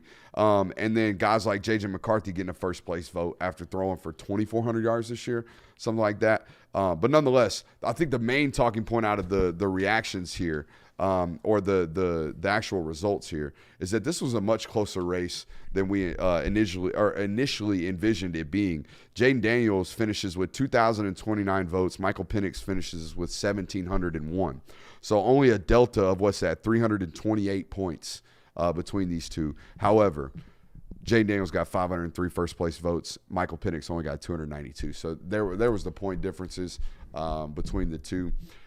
Jaden Daniels walks away with the first-place votes, but Michael Penix makes it close in the total point systems. I mean, I've been saying that Jaden Daniels should win the Heisman. I'm glad that he did. I think that he was without a doubt the most deserving player, especially considering that there are a lot of players that were not very deserving of being there. So I'm just glad to see that Jaden Daniels got the respect that he deserves for the season that he had. I mean, absolutely ridiculous season from him. So the fact that he gets to have that season and then win the Heisman Trophy to go alongside of it, rightfully so. He definitely deserved to win the Heisman. But hey, 2 of the 3 circles on the Venn diagram. That's right. But was this – I just feel like this was an underwhelming Heisman season overall. Oh, no doubt. Yeah. Like yes, Jaden Daniels, looking at everything, he did deserve to win it. But it wasn't – he didn't do anything super exciting to me. Like there was never a moment in this season where I was like, oh, my God, Jaden Daniels. Yeah, he put up 500 yards against Georgia State. But, I mean, it just felt like there wasn't ever a true Heisman moment from any of these guys. Yeah. I wonder – it was weird because we had more teams this year that were available for selection. Mm-hmm. We had a very much – like it was the hardest decision we've ever had to have in the college football playoff with regards to who's getting in. That leads me to believe that we had more quality football and more quality football teams this year than we've ever had. Yet we don't have more quality Heisman contenders than we've ever had. And you know what? So it's just weird. It's just weird. It's maybe it's because of that we felt like it wasn't like a Heisman caliber season from anybody because Jaden Daniels was having a great season. You know, maybe in previous seasons that his season is isolated more compared to the rest of college football, and it's put on that pedestal of, whoa, are you watching we're tuning into LSU every single weekend because we want to see what Jaden Daniels is going to do. But because it was Jaden Daniels doing stupid stuff, dude, I watched the hell out of Jaden Daniels versus Texas A&M. And Georgia State. I was trying to see if they were going to run it up. Mm-hmm. But you had Jaden Daniels doing his thing. Michael Penix and Washington were lighting it up every single week there until late in the season, but then they answered the bell against Oregon. Bo Nix was even in the race there for a long time up until the Pac-12 championship game. Caleb Williams for the first part of the season was doing Heisman caliber things. Like there was a lot of people in the running, and so maybe that kind of diluted what we kind of see and view as a Heisman caliber season. So this was literally a West Coast versus East Coast ballot from what I'm looking at. Midwest, Michael Penix won by 1 point. The Far West, Michael Penix won by 30 points. The rest of them, okay, every single other division of these votings, Jaden Daniels won. So the people out west thought Michael Penix was the rightful deserving Heisman. The people out on the East Coast thought it should go to Jaden Daniels, rightfully so, in my opinion. I mean, it makes sense that you'd have West Coast people vying for a guy like Michael Penix to win. I mean, he had a great season. He's on an undefeated Washington team that's in the playoff. Like, we haven't seen a West Coast team have this success ever. Has a Washington player ever won the Heisman? Yeah. Someone did in the 70s. I was about to say, if you pull this random Washington football player out of your hat, I'm going to send it to my boss because he's a Washington alum. It was someone in the 70s, I'm pretty sure. It might have been. Maybe it was my boss. Maybe. Who knows? He did play ball there. Anyways, so there you go. Heisman, rightfully so. Now, a guy that did something today. I don't even know how I'm transitioning here. Ryan Williams, 2025 wide receiver commit to the University of Alabama, reclassified today into the 2024 class. He's elite, boys and girls. My eval and my comp, if you will, it was very, very similar to me to watching Evan Turner in high school. Very, very similar to watching a guy like Zachariah Branch in high school in this sense. Once the ball's in his hands, good luck. Good luck getting him on the ground, man. He's 5'11", 170 pounds, and is an impossible tackle. And he reclassed into the 2024 class today. A lot of buzz about whether or not he's going to be an Auburn commit or Auburn flip during this announcement or what was going to happen. I think this pretty much solidifies his onboarding into the Alabama process here or there. No confirmed sources on that one. Just telling you that's the way my gut tells me about this decision. I wanted to talk about it tonight because, guys, it feels like every single year we're having a keynote player reclassify at some point and just skip an entire grade. And it's been kind of only introduced to me, at least in my mindset, since COVID came around. Once COVID came around, it seemed like a lot of guys were able to get a bunch of class credits in a lot faster. I wasn't obviously in school during the time, but I would imagine the ability to take online courses now is at a higher rate than ever before. The ability to take virtual classes is at a higher rate than ever before. The ability to graduate early and get your credits in earlier is at a higher rate than ever before. These guys are graduating in December, all of them. If you're a 4-star or a 5-star, from the moment you are a freshman, if you are getting Division I offers, everybody that is close to you should be talking to you about early enrolling. They should be talking to you about figuring out a way to maximize as many credits into a tight window as possible so they can get you onto a college campus in January and not in July. All right? That's everybody. So what is the difference, I ask you, and how hard must it be to just be going, all right, well, shit, I was going to graduate in December anyways. I might as well graduate in August to just go and get on campus. Because I think a lot of kids are going to start making this decision. Not a lot, but some big ones that have the availability to do this will start their clock earlier. Okay, I'm thinking of not quarterbacks. I think quarterbacks need to have as much time to really, really develop, okay, before they go into the NFL than any other position. Okay, running backs, small slot receivers like Ryan Williams, start your clock. Go. Start your clock now so we can get into money-making years at a lot earlier rate. That would be my opinion. Yeah, I was gonna. I guess you just kind of answered my question. I was gonna ask, like, what's kind of the reasoning behind reclassifying, but you just kind of answered that. But get the hell on. Yeah, and get the hell on because you're tired of high school football. And I'm sure Alabama's excited if that is where he ends up. That they're excited about having him coming in next year because you're probably going to lose. You're going to lose Jermaine Burton. It kind of seems like he's going to be off to the Already NFL. Lost Corey Brooks to the portal. Yeah, so getting a guy like Ryan Williams and getting back to maybe that old Alabama, not even old Alabama, it was just a couple years ago where you had elite wide receivers. That's good news for them. The angle I kind of thought about this was, what does that say about Alabama's room next year? And is Alabama was that something Alabama kind of pushed for, like, hey, why don't you come in a little sooner than you thought? I think it was, let's get this kid. If I were thinking from an Alabama perspective, let's get this kid reclassed into 2024 because ain't no way Auburn can afford to buy him with Cam Coleman and the other 5-star that they got sitting over there. That's where my mind went. So you think it was kind of a move to kind of prevent him from getting poached? Yeah, because Auburn's a serious threat right now. And Auburn would have been a threat for another 12 months in this recruitment. So that's why I said I think this kind of hammers it down with Ryan Williams going to Alabama from that standpoint because it protects you from 12 months of vulture, which that's what Hugh Freeze is, by the way. If you ain't figured it out, Hugh Freeze is a vulture. All right, you're going to have to fight him off with everything you can to the last minute until the dots are signed. So, yeah, I don't know where the ultimate future of these reclasses is going, but like I said, at quarterback, everybody bumps them back. Everybody pushes their kid back, redo 8th grade, got 19-year-old seniors, whatever, that kind of thing. And then, like I've seen some kids be held back in kindergarten or whatever, be held back in middle school, to maximize their abilities in high school, and then once they get good, people were talking them into reclass. They reclass anyways, and now they're right where they're supposed to be. Obviously, this conversation of reclassing gets talked about every time the name Julian Lewis gets brought up. I don't know if that's the case. I don't know if he's contemplating that or thinking about that. But it also feels really weird to think that kid's going to play 2 more years of high school football. Yeah. That feels really weird because I kind of know. I think we know. We feel like we know what that guy is and what he's going to be. So that one's really, really weird. Where do y'all want to go next? Do y'all want to talk about whether or not scholarship counting is worth it? Do y'all want to talk about Colorado? Do you want to talk about the NFL position coaching changes? Or do you want to ask our viewers to hit the thumbs up button, like, subscribe, rate, and review? Or do you want to talk Army-Navy? Well, I thought this was interesting. You put on the show notes, Army versus Navy brings celebs. Yeah, so what y'all got to know about me is every once in a while, I just be putting things in the show notes so we can laugh together as a crew. And this made me laugh, okay? The fact that I look up on X and this guy that we're about to laugh at paid a lot of money, okay, for that platform, so I'm going to call it X. I laughed, like belly laughed, chuckled at the idea that Army-Navy is the football game that gets Elon Musk onto the sideline, and he doesn't, when he was watching FIFA or when he was watching the World Cup, he was taking videos of like the actual action and putting it on Twitter and all that good stuff when he first bought X. No. Mans took a selfie with a horse and put it on Twitter. I missed this. You ain't seen it? Yeah, I didn't see it. Y'all either. couldn't find it? I never saw it. Y'all didn't find it? I never saw it. I I didn't. I'm I honestly, my man's Twitter account. I I saw honestly- it pop up on my feed With a horse. where Mans has got his son on his shoulders and he is taking a selfie with a cadet on a horse on the sideline at Army-Navy. I honestly never saw that. I watched the game though. Didn't see Elon on the horse. I saw it on social. Interesting. What do you think Elon Musk is like at a football game? Here it is right here.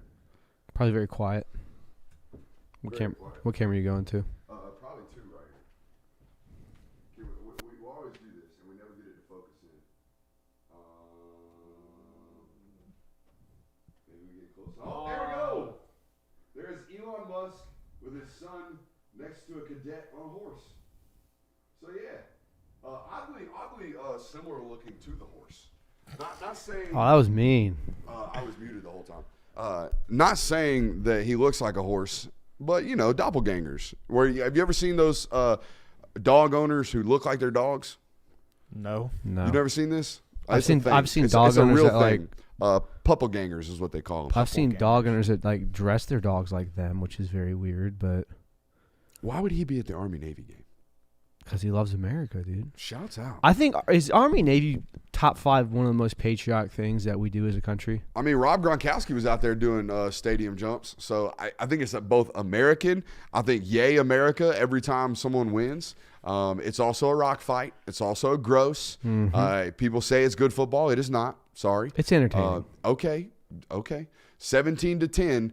I ended the game running out of the back of the end zone. Dude, it was Army-Navy. It was better than 3-0 Raiders versus Vikings. Yeah, I haven't watched a quarter of NFL football. That was the most painful game I've ever watched in my life. Todd Monken doing that thing where half the time people think he's the best NFL coordinator in the sport, and then the next week he puts up 3 points. NFL, baby. That thing's a weird weird league. Todd Monken thought he was Ravens. He is. I thought you said the Ravens put No, up 3 points. Raiders, Vikings. Oh, yeah. They're ain't horrible. watching He's a Ravens? weirdo. He's a Raiders fan. Oh, yeah, that's right. I forgot. Georgia boy, Raiders fan. Hey, he ain't worn the you ought to see this Raiders jacket. Dude, I have it. I packed it for Christmas. Hell yeah. Where are we? No, I was just talking about how Army-Navy, I think, is one of the most patriotic things. Like, name another country where their military plays by all accounts, a recreational football game or sport whatsoever that's televised and watched by hundreds of thousands, millions of people. I mean, it draws. You know why? You know why it's so America? That boy Gary. That boy Gary on the Shout out call. Gary. Shouts out Gary. Are they still going to do that next year? I would imagine. That's not directly tied to Yeah. ES or to a conference. They're a non-conference affiliated, right? Or I are don't they in the think Mountain so. West? I don't think No, so. I don't think Air they're- Force is in the I think Mountain they're all West, independent. but Army and Navy are independent. Yeah. Yeah. Okay, that's weird. What's going on, man? College football. Trying to explain that You to know people what? is weird. It's only right that Army and Navy are independents. Hell yeah. It's only right that they're independents because they fight for our independence. And They're free all the time hell yeah. because of them. Hell yeah. I feel like we need an eagle screech right now. I don't have one of those. We I need got a lot of limited impersonations. I don't have one of those. We need to get a soundboard.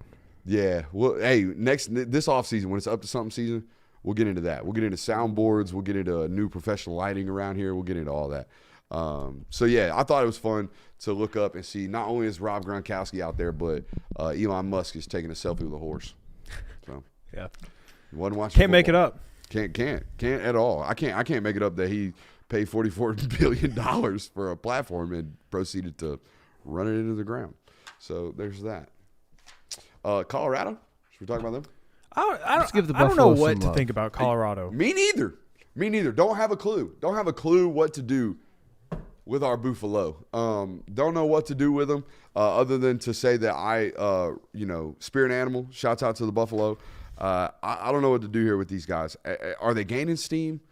Are they losing it? I feel like every time I look up, they got a high-profile commit like Aaron Butler saying, nah, I'm not going there. And then you turn right around, it's like, ooh, 5-star, Jordan Seaton, I'm going there. And then it's like A.J. Hill, 4-star quarterback out of Houston County. He's like, nah, I'm not going there no more. I'm decommitting. And then it's like, immediately right after that, Cam Michael. Oh, no, I do want to play there. Okay, so what do we do with Colorado's momentum swings? If you believe in Uncle Mo, I don't know what in the hell is happening with that one. Okay, because it is up and down and around like just left and right. I know one thing. They spent some time poaching some offensive linemen from some other rosters. Khalil Benson, offensive lineman transfer from Indiana. An All-American or All-Conference player, Tyler Johnson from Houston, which is a Big 12 team that going to another Big 12 team in Colorado. He transferred to Colorado as well. Justin Myers, an offensive lineman out of UTEP, who's all-conference as well, has transferred up there. And then somebody by the name of Yakiri Walker, who needs his 24/7 profile updated because ain't no way he's 6'3", 267 playing interior offensive line. But nonetheless, they took 4 interior offensive line commits from the portal, all Division I players, and a 5-star in Jordan Seaton that I would imagine they probably promised immediate playing time. What is the absolute floor that Colorado has to do next season for you to count that season as a success? I know Dion's out here saying, it's our expectation to make the playoff. Now they've got 12 teams. That's our goal, all that. I don't think they genuinely believe that's what they're shooting for next year. What would you say, if we at the end of 2024, what's Colorado's record got to be for you to say, you know what, that was a good season by them?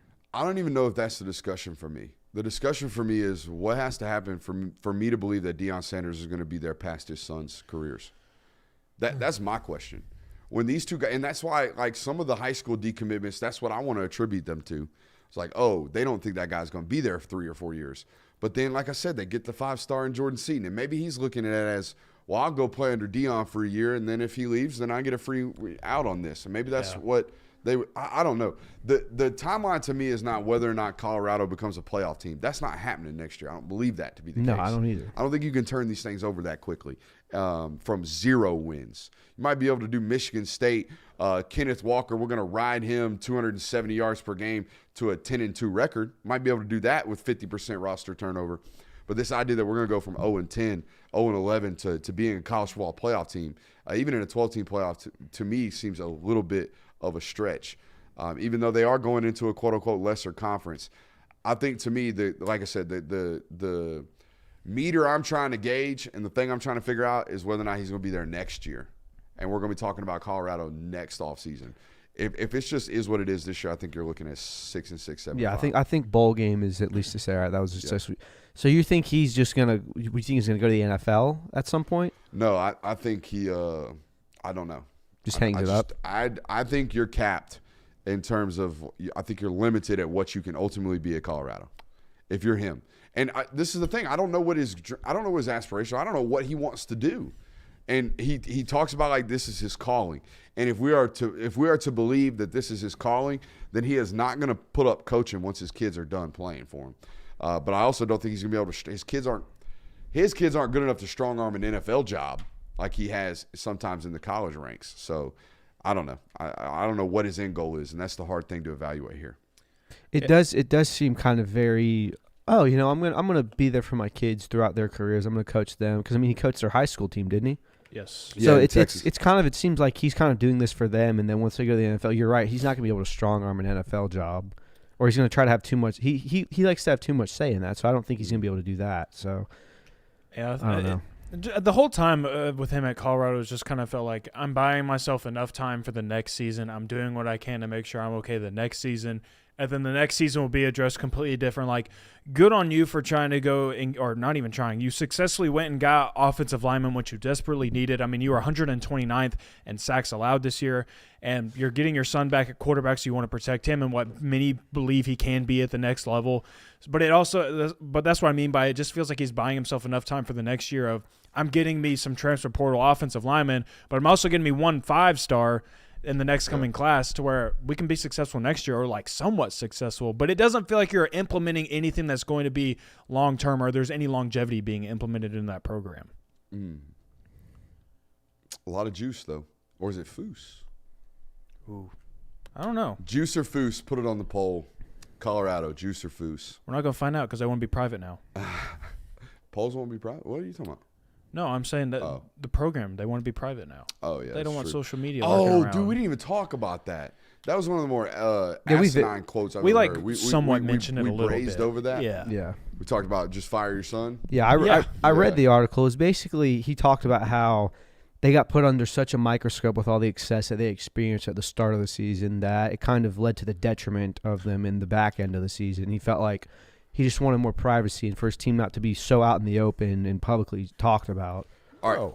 I want to rehash this Dylan Raiola news, this idea that he might be flipping to Nebraska from the University of Georgia. He will be, according to reports, taking an official visit very soon out there to Nebraska. So do with that what you will. But I want to attack this from the Nebraska angle of things here.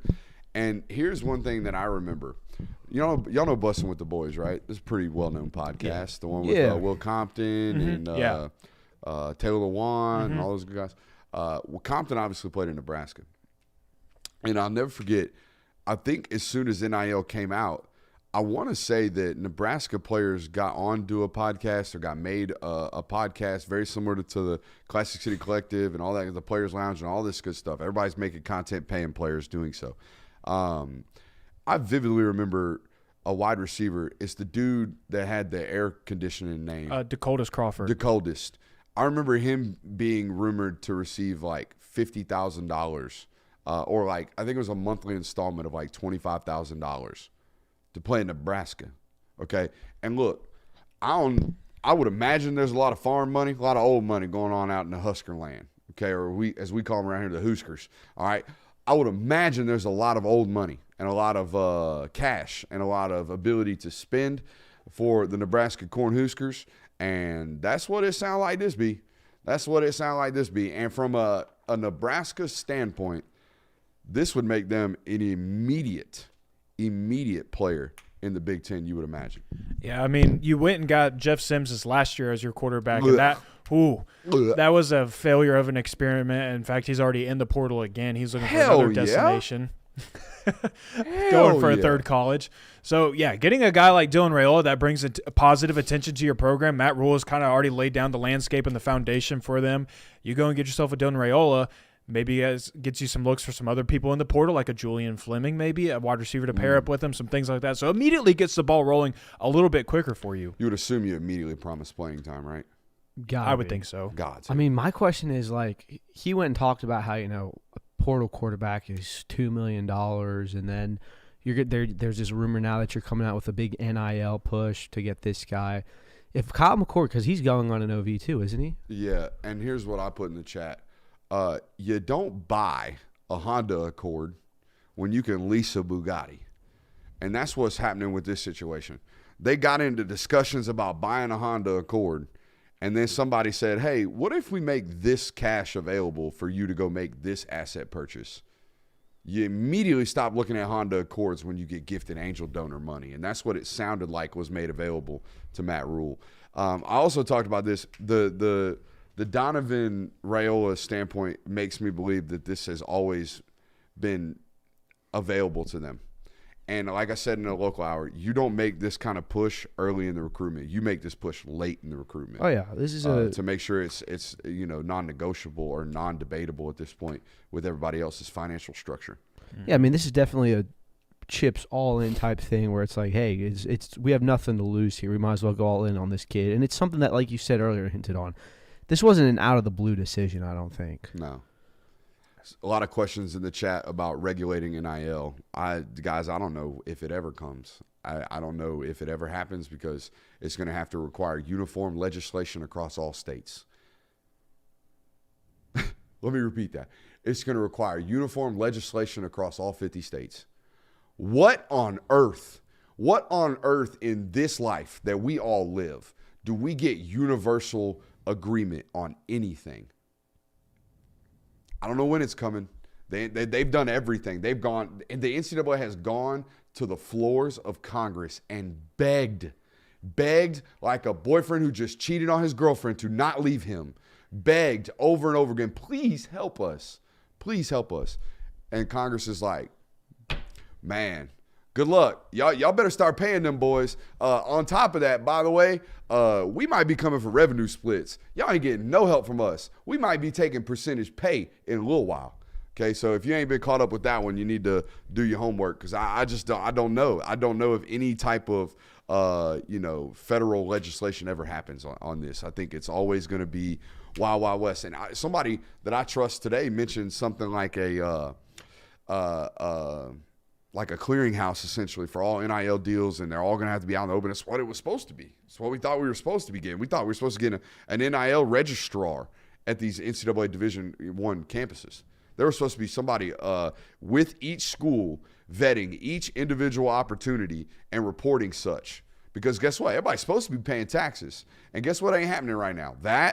We still got cash payments right now going on like nobody's business, and it's like that way worse than it ever was because now it's legal. Now in some states like Texas, we can just open a shell corporation, funnel money in, funnel money out. That's what A&M did. That's why it all didn't come in, by the way, because people were taking slices out of that sliced bread is what it sounded like. So, yeah, NIL, from the Nebraska standpoint, I think it makes them a player if it happens. I also don't know how well they will do from a protection standpoint. I've watched that offensive line. They're going to have to make some changes quickly. Nebraska's a little more than a quarterback away from Big being Naffy, really dog. competitive. Big Naffy on that offensive line. Some non-athletic friends up there, Bubba.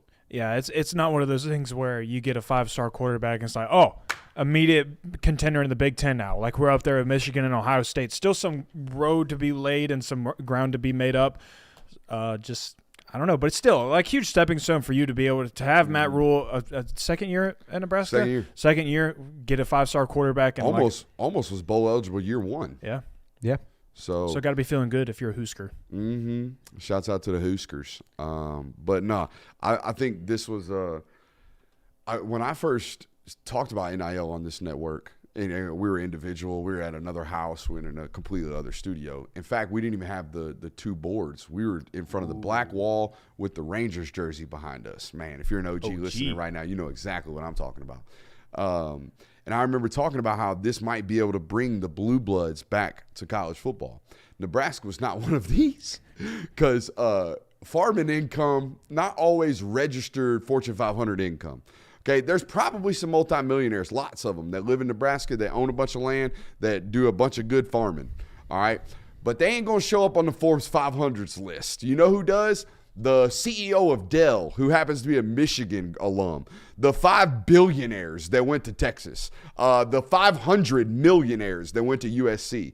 Okay, all of these guys pop up on Fortune 500 companies. We know they got bread.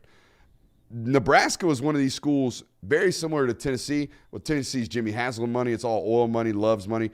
If you don't like Tennessee football, stop buying Love's gas stations. Stop going to them. It's Haslam money. That's who's giving all the NIL stuff to Tennessee, per my sourcing. But I don't even know if it's just that. I think it's also Nebraska's in a pretty shitty area as far as talent goes. Correct. Like as far as like a California, even like a Texas or Missouri, where you're close enough to the southeast where you can pluck guys from Georgia, Florida, Texas, such as that. Who's Nebraska going to go in and nabbing consistently? Trying to hammer the Midwest, I would imagine. But I mean, like even so, Midwest football you got to compete with Oklahoma on the trail, Texas on the trail. That's about it. I shouldn't say that way, but there's not many people. Big players. No, Texas gets over-recruited by everybody. But in terms of like the state of Oklahoma and this area of Nebraska, no, I'm sure they hammer down their home state. Yeah. But again, like hammering down in Nebraska pales in comparison to a Georgia, Louisiana, Florida, Texas, California, all those schools where you have seen schools have success in this. I mean, just the fact that Nebraska is even being linked back into this recruitment is a big plus for them. Just the fact that you were able to get yourself inserted back into this conversation, that you are such a viable player and that people are taking it seriously because they have to now. I mean, they're respecting the smoke.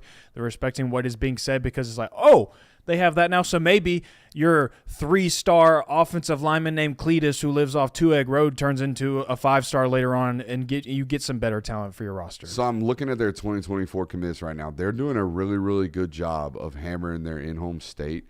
I'm looking, I see here, 1, 2, that's great radio, 3, 4, 5, 6, 7, 8. 8 of the top 10 commits in the state are committed to Nebraska. And there's guys from Florida, there's guys from Texas, there's guys from Iowa, there's guys from Hawaii. Ooh. Okay, so Nebraska under Matt Rule is hammering his state, and he's going out and being selective with his national likes of recruits as well.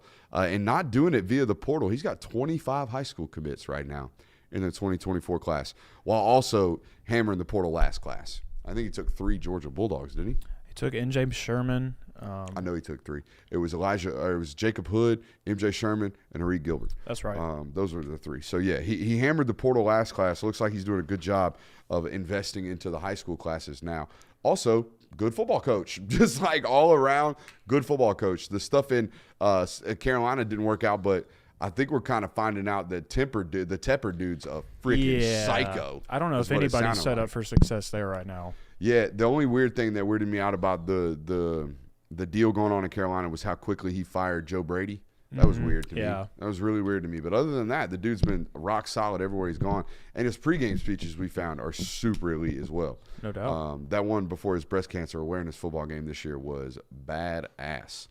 Mm-hmm. So, yeah, shouts out to Matt Rule. Sounds like he is making shit happen out there in Omaha. They in Omaha? Lincoln, that's Nebraska. what it is. Yeah. Where should we go next? These NFL position coaches are weirding me out. That's what I was about to ask you about.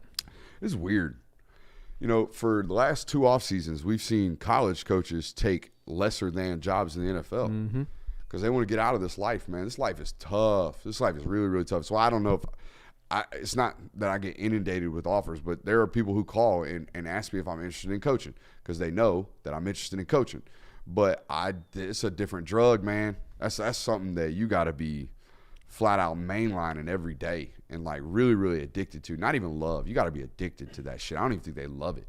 They all seem relatively miserable because even when they win, even when the greatest win, they seem just pissed off, like they got to go win the next one or do what they got to do to win the next one. So it seems like a really, really miserable existence. That being said, I'm addicted to the idea of maybe doing it.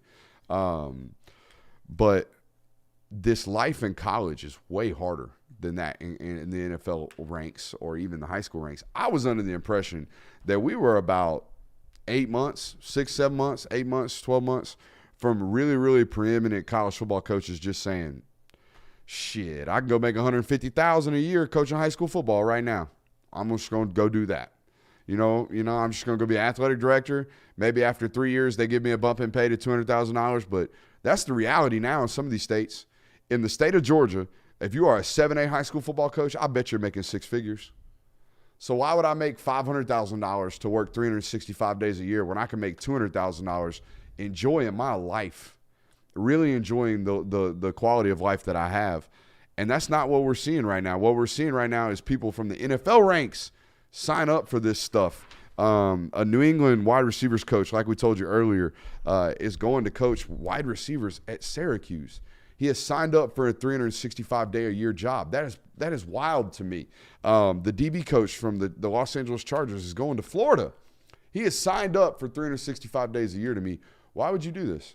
The only thing I can think of, and this is just pure speculation, is that in the NFL there's a lot of internal hiring, and it's a lot harder to perhaps escalate or elevate in your career or progress as it would be in college, where if you go to a college and you have a really good class for 2 or 3 seasons, you get put on a radar pretty quickly that, hey, you're a really good position coach. Would you like to become our OC or DC? And then vice versa. Then it goes up to, hey, come be a head coach, and then maybe you can get back into the NFL. Whereas, you see a lot of position coaches in the NFL where it takes them 10, 15 years to get that OC spot. Yeah. That's the only thing I can think of. I mean, I can think of an example of that right now. The 2016 Atlanta Falcons offensive staff was absolutely ridiculous. If you look back at it. Is that Sark as an assistant that year? Don't think Sark was there, but it's like Matt LaFleur. It's homeboy that's a head coach of the Miami Dolphins right now that I'm blanking on. McDaniels. Mike McDaniels. Mike McDaniels, that's the one. Shanahan was the offensive coordinator. I mean, that offensive staff was littered with successful NFL head coaches now. But it also took them from 2016 until basically 6 years for some of them now.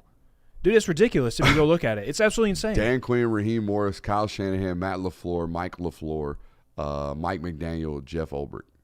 Holy shit. So 1, 2, 3, 4, 5, 6. Six of the 7 were our head football coaches. Now you know why Matt Ryan won an MVP that year. Yeah, that's nuts. That's almost like the Miami Dolphins staff that Saban put together. Have y'all read up on that one? Yeah. That one's stupid. I'm gonna look it up right now. But no, I think that's the only other thing you can think of is it's maybe necessarily easy. While the job itself is not easier, it's easier to progress in your career when you go to college. Yeah, I could see that. That's the only thing I can think of because, like you said, it is a grind. You spend so much more time working. The pay's probably not as good. I can't imagine Syracuse pays better than New England. All right, the college football fans will love this. This is the 2005 Miami Dolphins coaching staff. This staff went 9-7 in the league. All right, check this out. The head coach, Nick Saban. Assistant head coach, defensive coordinator, Will Muschamp. Offensive coordinator, Scott Linehan. Quarterbacks coach, Jason Garrett. Tight ends coach, Derek Dooley. Shouts out. Offensive assistant, James Coley. Defensive coordinator, some guy named Richard Smith. Defensive line, Dan Quinn. We got Mel Phillips on this staff. Kirby Smart was a PN assistant on that staff. In 2005? At some point as well. Or 2006, whatever. Okay, I was going to say, because 2005, he was the running backs coach at Georgia. Okay. There was a time where Saban took him, I believe, on the NFL ranks. Yes. Yeah, well. You're right. I just know it wasn't 2005. Going back to the original conversation, though, one thing that I can think of, too, is, maybe coaching college football is a lot more fun than it is coaching the NFL. Maybe it comes with the hard work. It does mean more. It does in some conferences. It means a lot more in some conferences. But, maybe there's just some different, college football fans who truly love college football, and typically it's the people that resonate in the South. But it is a different atmosphere, and it is a different vibe around college football. Plus, one thing that you have to remember with the NFL is a lot of those football players make more than the coach that is teaching them the game of football and is trying to explain to them and trying to lay the groundwork for how this team is going to operate. And you could imagine that in some scenarios that there's a little bit of tension with there. And that, maybe it's just the culture and vibe around it is maybe different. And maybe that's what's kind of making it seem more appealing to go back to college. I mean, shit, apparently Marvin Harrison fit to make more money than Ryan Day. That's a good point. That's what Twitter be telling me. 20 million. Allegedly. Yeah. By the way, you Instagram accounts that watch this show, I mean, here's my favorite thing. And when people do this every single time, they act innocent every single time. They blatantly screen record our work. They put it out on their Instagram account with however many thousands of followers, all right? They don't tag it. They don't comment who did it. They don't ask if they can do it. They just do it. And then when someone hops in their mentions or someone hops in their direct messages and says, like me, and says, hey, I work really hard at what I do. My guys work really hard at what they do. So for you to sit there, screen record it, and put it on your little Instagram account as if nobody cares about anybody's work or work ethic or none of that stuff, that shit is awful. I hate that. That is gross. And every single time the little peon in the Instagram direct messages starts to act like they didn't mean to do it. Oh, I didn't mean no ill intent. Bullshit. You went over there and screen recorded my work, and then you posted it on your Instagram account for your 44,000 followers to watch. I get really frustrated because this is the life I live in now. This is our industry. Because people think that they could just screen record it and take it to Instagram because no one's going to give them a cease and desist or no one's going to sue their ass off the face of the planet like they used to do 20 years ago when you blatantly stole fucking work.